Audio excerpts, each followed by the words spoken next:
When did you first start getting these feelings for Lucan capillaries? Wait. And now, absolutely, yes, I'm just stalling. But are you turning this into a legit therapy session?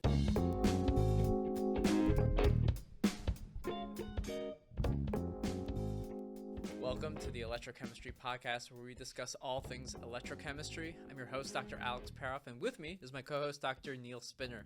Today is the Season 1 finale of the Electrochemistry Podcast, and hopefully the podcast is well received so that we will be renewed for a second season.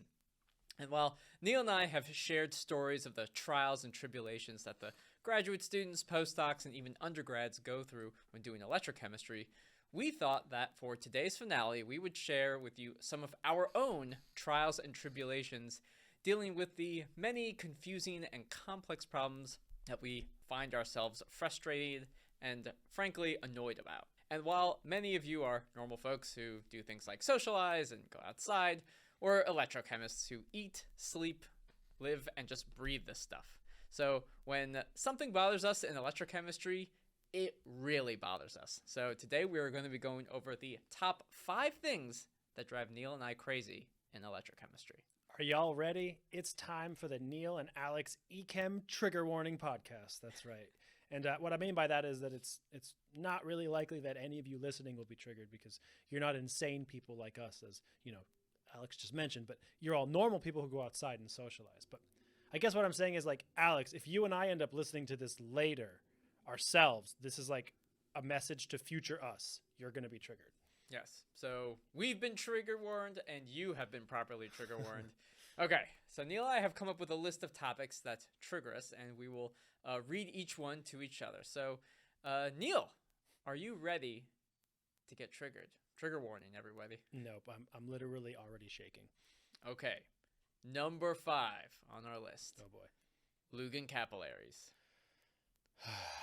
Wait, are we sure we really want to do a whole podcast on this? I haven't even started ranting about the first one yet, and I already regret it.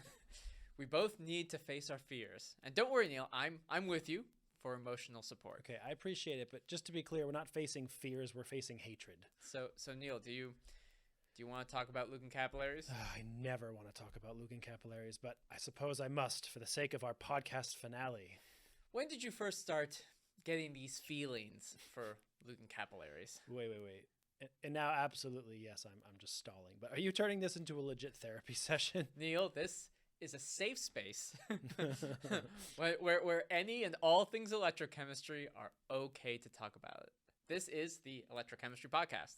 But before we have our little venting session, let's briefly actually describe to the audience what Lucan capillaries are in the first place for those who are unfamiliar with them. In short, a Lucan capillary is a narrow tube that is supposed to serve as an ion bridge between the working and reference electrodes. In theory, it reduces the uncompensated solution resistance between the two. But Neil doesn't seem to agree about this. That's correct, Alex. In short, I hate Lucan capillaries. I think they are useless.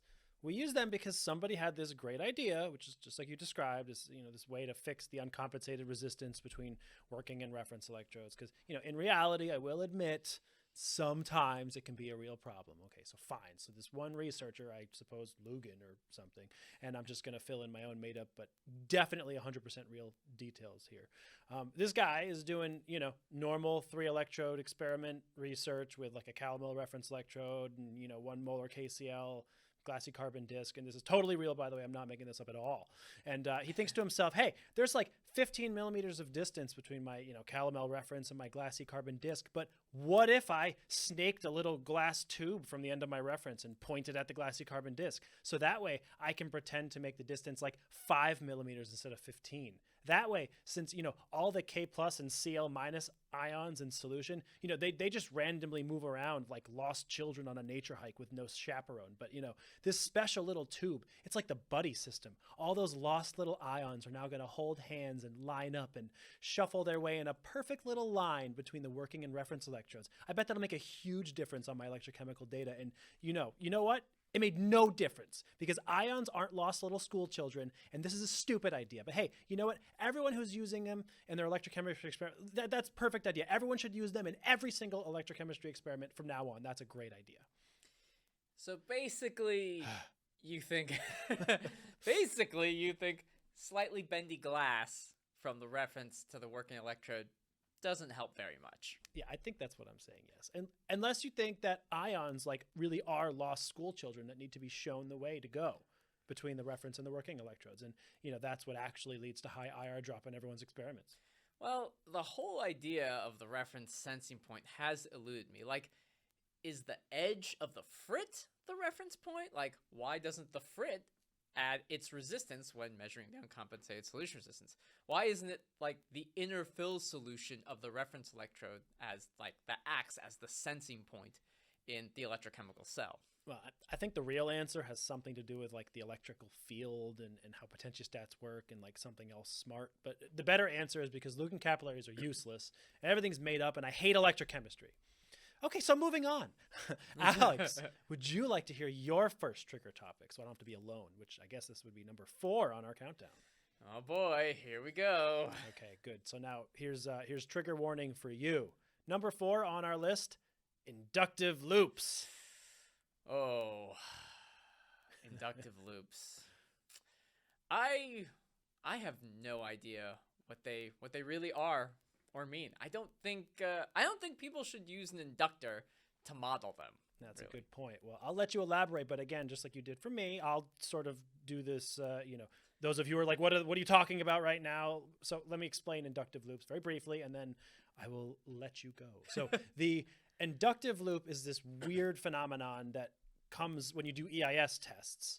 Okay, and usually you get this like loop, well, hence the name, on the Nyquist plot, right? And so it's either at low frequency, like towards the end of the Nyquist plot, and sometimes it happens at the mid to high frequency. And it as I said, it makes this kind of loop. And then the inductive part of it is that the only way, Alex, to physically model it is to use an inductor, hence the name inductive loop.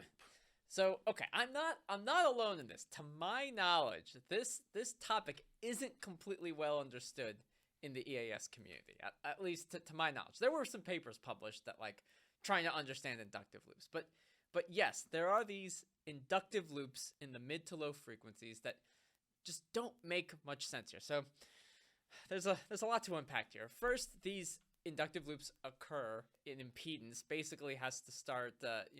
It's just like the impedance is decreasing as you go to lower frequencies, which normally doesn't happen. As you go to lower and lower frequencies, the impedance increases.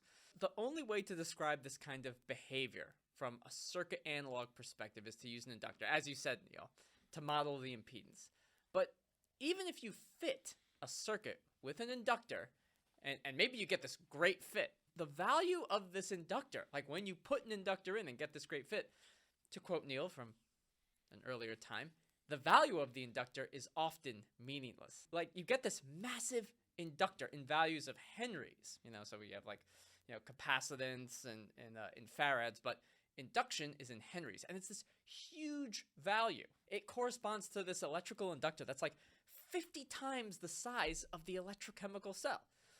If you've never actually seen one of these, what an inductor is, because most electrochemists don't, it's like this giant magnet, like this iron rod that has a copper coil around it. People see this in many systems, corrosion and photoelectrochemical systems, but you also see it in like biosensor research. And if a biosensor has it, it just doesn't make any sense. There's some molecule on the surface, and are you telling me that this molecule is like wrapped around to look like an inductor? No, the molecule doesn't wrap around anything. It's bogus.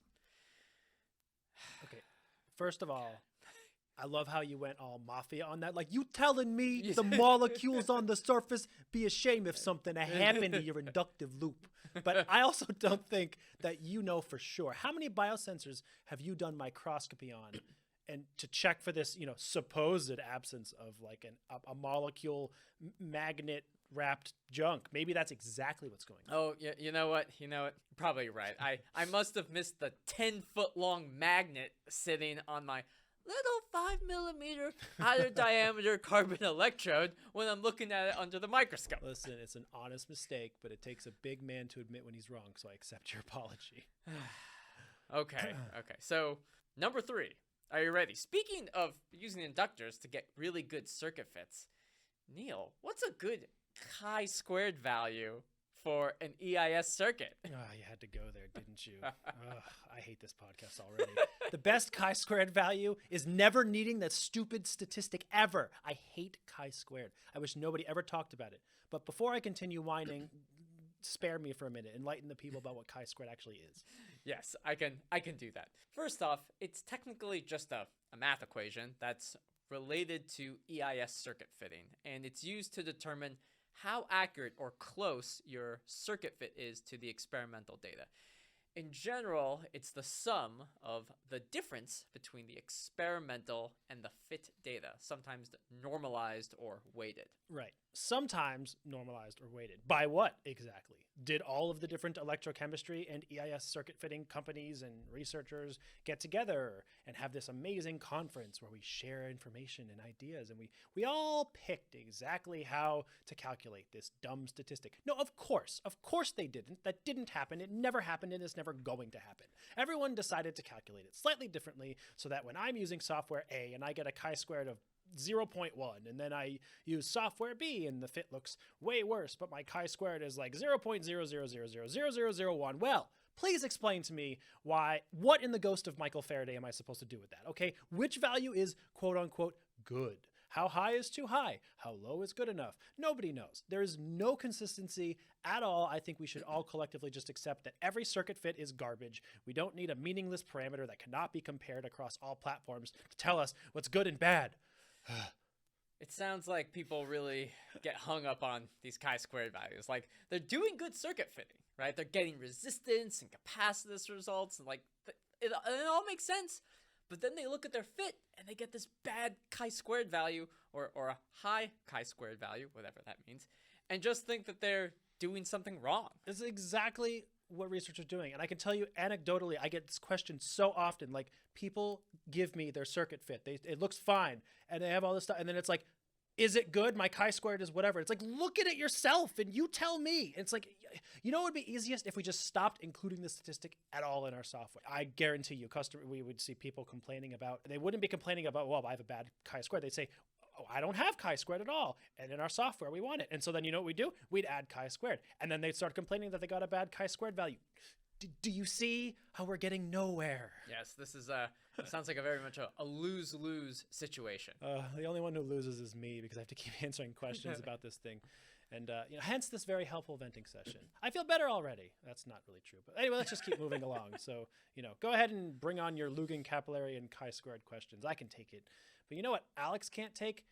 The number 2 thing on our list today, which is exchange current density. Oh boy, exchange current density.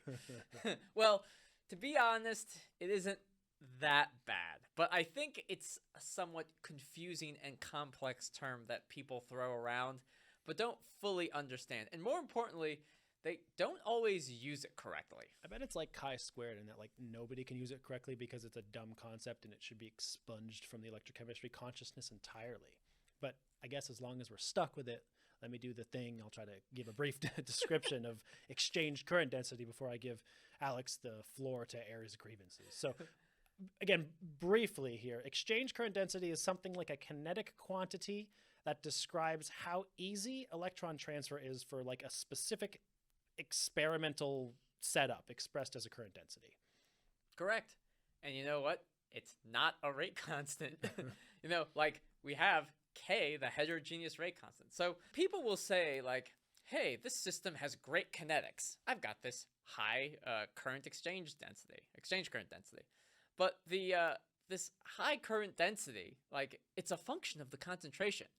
What people should really be doing is they should be using the heterogeneous rate constant K to describe the kinetics, because it's an intrinsic property of the chemical system.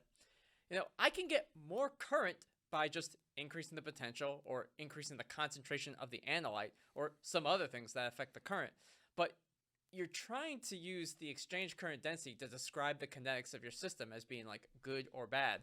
But unless you tell me like what the concentration of your system is or what potential you're applying, then the exchange current density isn't that useful. So please just use the heterogeneous rate constant. It doesn't matter what the concentration is or the potential, the heterogeneous rate constant is a very good metric for comparing the kinetics of different electrochemical systems. The exchange current density feels like a thing, just like we add it to a paper without really knowing that much about what it means. It's like just another parameter that people have to add just for their papers. And it's not like people really describe it in a very clear way. If you ever look at a Butler-Volmer current versus voltage curve, you'll see that the system with high exchange current densities, they just reach the same current at a different, like a lower overpotential than systems with lower exchange current densities.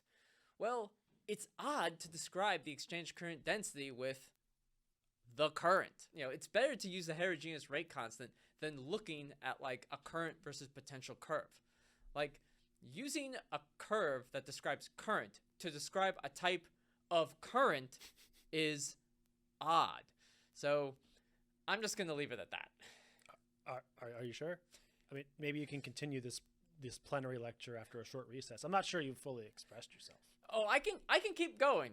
As long as there is Butler-Volmer kinetics, there is discussion about exchange current density. Yeah, I guess you're right. But boy, I got to tell you, first I complained about Lugan capillaries, and then you ranted about inductive loops, and I whined about chi-squared, and now your diatribe about exchange current density. I mean, that escalated quickly. I mean, that really got out of hand fast. It jumped up a notch. It did, didn't it? Yeah, I stabbed a man in the heart. I saw that. Brick killed a guy. Did you throw a trident? Yeah, there were horses and a man on fire, and I killed a man with a trident. I've been meaning to talk to you about that, actually. You may want to find a relative or a safe house and lay low for a while. So while you do that, I think we should probably take a break to hear a word from our sponsors. And when we come back, we'll cover the final and number one topic in electrochemistry that triggers us. Stay tuned. Hey, man. Hey, what's going on? Hey, I heard from Brad that your family has a visitor. Yeah, he's from Germany. He's part of this current exchange student program. Wait, did you say current exchange, like exchange current density? No, man. We have an exchange student from another country with us. What the hell are you talking about? Exchange current density. I need a minute. Do simple conversations trigger you because random collections of words resemble electrochemistry concepts that make you anxious? Yo, dude, you checking out the Winter Olympics? I was watching downhill skiing, then the luge came on, and the team captain's name's Larry. Wait, did you say the Lugan Captain Larry? Lugan capillary? Oh my gosh, I need some air. Am I in the lab? Where am I?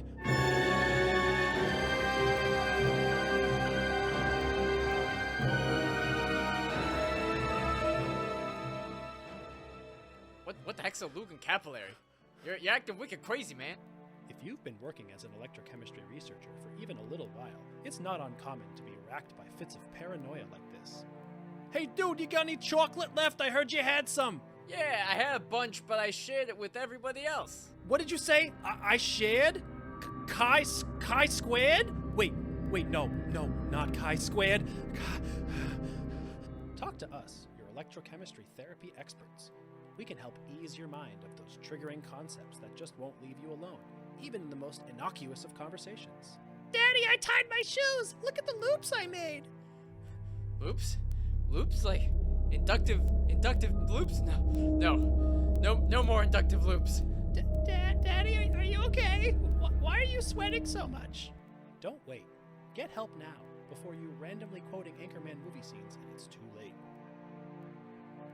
Advertisement is a joke for comedy purposes and is not real, nor does it constitute an offer of any kind from Pine Research. Restrictions apply. See terms and conditions for details. Not valid in Alaska, Hawaii, any of the contiguous 48 states, or any country on any of the 7 earthly continents, except Antarctica. Contact Pine Research for details, real offers, life advice, or product quotes. Before we took a break, did we just do an entire dialogue from 2004 comedy Anchorman, The Legend of Ron Burgundy, starring Will Ferrell, Steve Carell, Paul Rudd, and Christina Applegate, directed by Adam McKay? Son of a bee sting, I think we did. But thinking about that movie is a good way to feel better after such an intense griping session. 60% of the time it works every time. That doesn't make any sense. Yeah, maybe not. But you know what also doesn't make any sense? The number one thing on our list of triggering electrochemistry topics. See what I did there? And that topic, my friend, is naming conventions. Oh man, I think we might need to tag team this one. Ooh, there it is. Oh, okay. I think we need a very brief diversion to tackle what you just said. So, for those of you listening who most likely were born after the year like 2000, there was this rap group called Tag Team, okay, back in the early 1990s, and they released a song called Whoop, There It Is in 1993. But it showed up in a lot of popular commercials over the past 30 years. So while you might not have seen like the original music video, you've probably heard it. You just didn't know the name of the group who made it. That's right, it was Tag Team. But now that we're talking about this magnificent song, let me tell you by far my favorite thing about it. So this is like one of those typical kinds of like early 90s rap songs, as best I can remember. It has some verses, you know, and like most new rap songs, I don't know if this was like the very first Tag Team song that was popular or something. I'm not a rap historian per se, but I'm guessing it might be because like each verse, right? I guess that's a thing, right? It must be rap some historians, that's right. Yeah. But like each verse is just like one member of the group introducing themselves and just like telling you who they are. And then there's a chorus, which is like the whoop, there it is, whoop, there it is. And then there's like the next guy telling you like his name and who he is or something. And then it's the chorus again. Okay. And then they mix it up. Okay, you ready for this? They added a slightly different kind of chorus, like interlude, where they go, hoop, shaka, laka, shaka, laka, shaka, laka, shaka, hoop, shaka, laka, like that, you know, just to keep it interesting. And then I swear, I'm not making this up. Please, I beg you, go on YouTube and search for this song and listen to it so you know that I'm not making this up. It's like 2/3 of the way through the song, like 2 minutes in or something. I don't know how they did this. Somebody just decided like, hey, we need another variation on the chorus. So like the verse ends and then this is their idea for the chorus. They go, hey, and then it repeats itself. Hey, I swear, they just don't make songs like they used to. It's brilliant. Well, speaking of, hey, let's talk about the number one triggering topic in electrochemistry, our number one topic, which is naming conventions. Okay. Let's do it. Let me get you started, Alex, okay? Texas versus IUPAC. Go! Oh, boy. Okay, so let's define the complicated naming conventions. There's Texas and the International Union of Pure and Applied Chemistry, or IUPAC for short. And these are two different plotting conventions for voltammograms. So imagine you have a standard a plot with 4 quadrants. Now, under the IUPAC convention, the positive potential and positive current are in quadrant 1. The negative potential and positive current are in quadrant 2. Negative potential and negative current are in quadrant 3, and then positive potential and negative current are in quadrant 4. And if you never did any electrochemistry before, this would be the first general form you'd probably imagine for a voltammogram because it's standard in math. So also positive current is an oxidation reaction and negative current is a reduction reaction. Right. So that's the IUPAC convention, right? So keep that all in your mind. Now, reverse everything. Got it? Great. Okay, now read this paper with all the voltammograms upside downs and backwards, right? That's what the Texas convention is. And don't worry, it's not as perfectly simple as just like multiplying everything by -1, which would be dumb, but maybe a little bit more straightforward. No. You plot everything backwards like that. So as you go to the right on the x-axis, the numbers go down. They go more negative, right? But, you know, then they had the brilliant idea to also assign negative currents to oxidation instead and positive current to reduction. So the current actually looks the same as the IUPAC, but in reality it's opposite because the redox assignments for the Texas convention is backwards from the IUPAC. Now, if you were able to follow that, I commend you. It's absolutely crazy that these plotting conventions are so different, and yet people just publish their voltammograms in the literature, and you just have to kind of guess which ones they're using. And I'm 100% wrong 100% of the time, by the way. It's just such a mess. I hate that we can't all agree on the simplest things like positive and negative current and what's reduction and what's oxidation. I mean, it just doesn't get more fundamental in electrochemistry than that. Speaking of defining oxidation and reduction, let's talk about those words because while the Eskimos have 70 terms for ice, we've got an equal number of terms for an electron moving somewhere. It's ridiculous. Yeah, not to mention that, like, okay, take batteries, for instance. We call the one with the plus on it the cathode, and the one with the minus sign on it is usually the anode. So, okay, cathode, like cathodic reduction. Anode, anodic oxidation. Great. Well, that's, as if each electrode in a battery only ever does one kind of redox reaction, right? Well, maybe in a primary battery, I guess, like, you always just discharge it until it's dead. But most batteries are rechargeable batteries these days, lithium ion or whatever, right? And there's just no sense at all in using these terms. If you're discharging it, one side is oxidizing and the other is reducing. And then when you're charging it, the exact opposite is happening. And I've seen some people who want to reverse the names of the anode and cathode for like either terminal, depending on whether you're charging and discharging, which is like even more confusing. Or you keep the names the same, but then they have no meaning because sometimes the cathode is oxidizing and the anode is reducing. Make it make sense, please. Yeah, and then we sometimes use phrases like cathodic current and anodic current. So we are using these same expression that describes a kind of electrode, anode and cathode, but also we're using that to describe a kind of current. But then you also have like a chemical oxidizing and reducing agent, which I always have to pause and make sure I'm describing the process. So an oxidizing agent oxidizes a substance, which means that the oxidizing agent gains an electron. It gets reduced, right? And then that's vice versa for reducing agents. And don't get me started on like 12 other things that still get to me, like using I for current and J for current density. But what's the imaginary number? What do we're out of letters, like what do we call the different EIS variables? Z real and Z imaginary and Z mag and mod. And there's 150 names for each of those. And what about polarization curves or like LSV voltammograms? What's the right convention here? Don't even get me started. Wow, that escalated quickly. I mean, that really got out of hand. Again. Well, I think this is probably a good point to stop the podcast before we both end up in mental institutions. Yeah, you know what? You're probably right, though.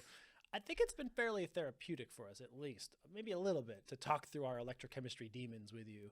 I hope that, at the very least, it was somewhat funny and entertaining because, well, to be honest, while this podcast is meant to entertain you, believe me, there's definitely some truth to these grievances. Yes, indeed. Well, we'd like to thank all of our listeners for enduring our little therapy session. Hopefully, we'll be renewed for a second season. But all in all, it's been a real treat creating these podcasts for you, and we hope that you enjoy them. And in the meantime, you can see us at trade shows. We have live streams on YouTube, webinars, workshops, and other social media platforms. All right, we'll see you soon.